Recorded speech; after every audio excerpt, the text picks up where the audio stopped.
Finesse. Indeed.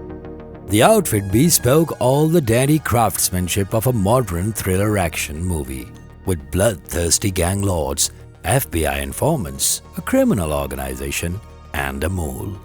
The International Cinema Expressway takes delight in presenting this amazing movie's review, so hold on to your top hats, chinos, and tailored suits.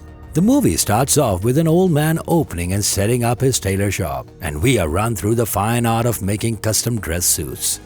Mr. English is a man of great insight, with steady hands on his beloved shear cutter, slicing through delicate fabric to craft his masterpieces, each going through several steps, very precisely calculated. Meanwhile, a young lady comes in, pours him tea, and goes in front of the store at the reception, where different breeds of customers come through. Certain men come along the shop and go straight to the workshop room, where they access a letterbox, some leaving letters and some receiving them. All the while, English silently works on his craft. Richie Boyle, the son of the mobster Rob Boyle, and his associate Francis come by the store to collect the letters. Both Master Richie and English talk about things, while Francis highlights a specific letter from the outfit, a large criminal organization. He requests English to go up to the front of the store.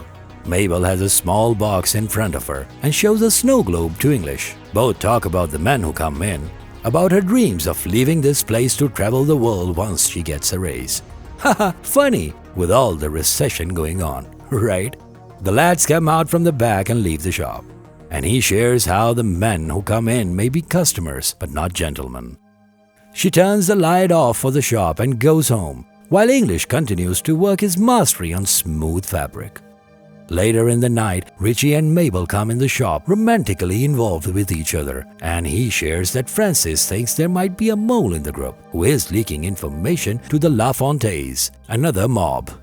English listens in from the workshop but drops his ring. Thinking he might be found out, he acts as drunk asleep on the workstation as they check up on him and leave the store. The lads come by the store and take out the letter from the outfit to see that it is a tape.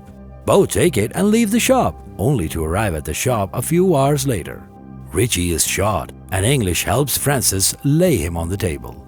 Francis explains to him that the briefcase he holds now contains something that both the police and the LaFontaines are after, and it should not get in anyone else's hands.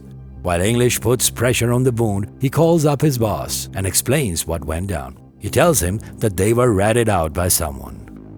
Francis comes back and explains that Boyle Sr. will be coming in, while he and English discuss sewing Richie up. He declines, but what could a man do when a gun is pointed at you? He gets to work and skillfully succeeds in sewing up the wound, leaving Richie to faint on the table. Francis checks the briefcase to find the tape, and English persuades him to take it with him. He tells him that he's leaving and will be back soon. He tells him to hold on to the briefcase as well as take care of Richie while the big boss arrives.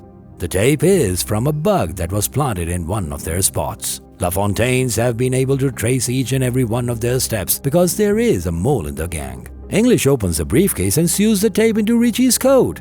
He is up and about and asks about Francis. English shares that he has gone to find out who the rat is. Both sit down for a smoke and talk about his history and how he came from London to Chicago. He tries to manipulate him about Francis and that he might just be the rat. He also shares that English himself is the rat, but both laugh at the thought.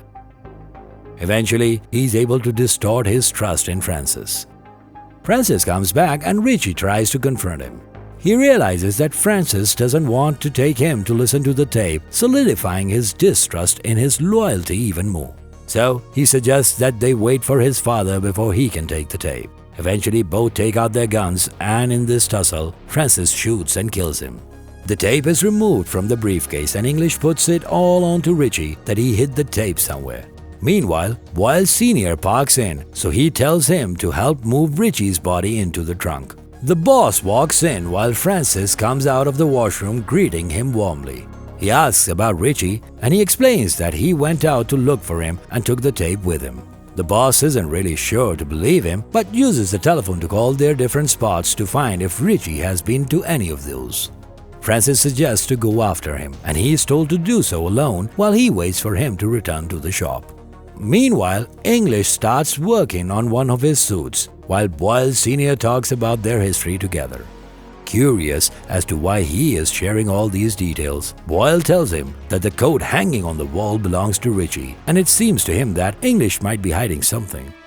English tries to come clean and share what Frances did, but just as he's about to share everything, Mabel walks in with him, holding a gun to her head.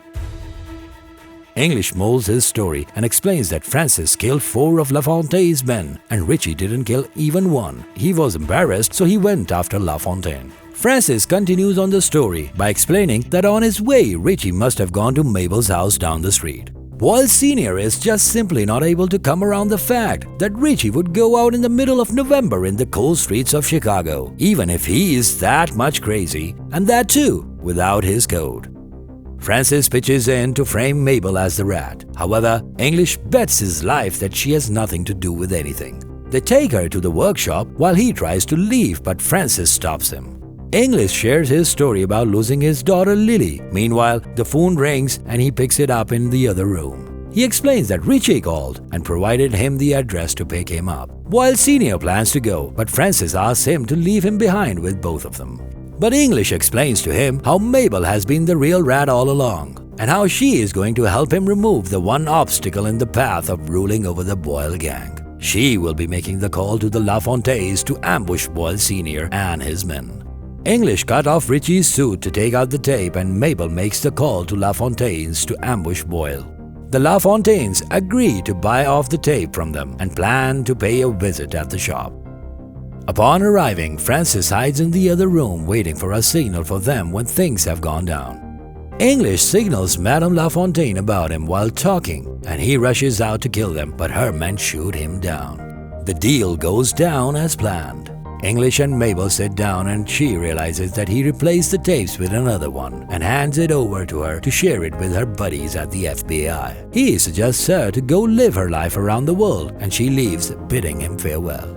English pours fuel throughout the shop and lights it on fire, but just as he's about to leave, Frances stands up, holding a gun and shooting him in the arm. He tries to escape, but eventually he has to fight his way out of this and uses his favorite shear cutter to slit his throat and kill Frances. With the shop burning inside, English simply puts on his coat and, closing the front door, leaves, knowing that he has done his job with the same finesse as he does with the clothes.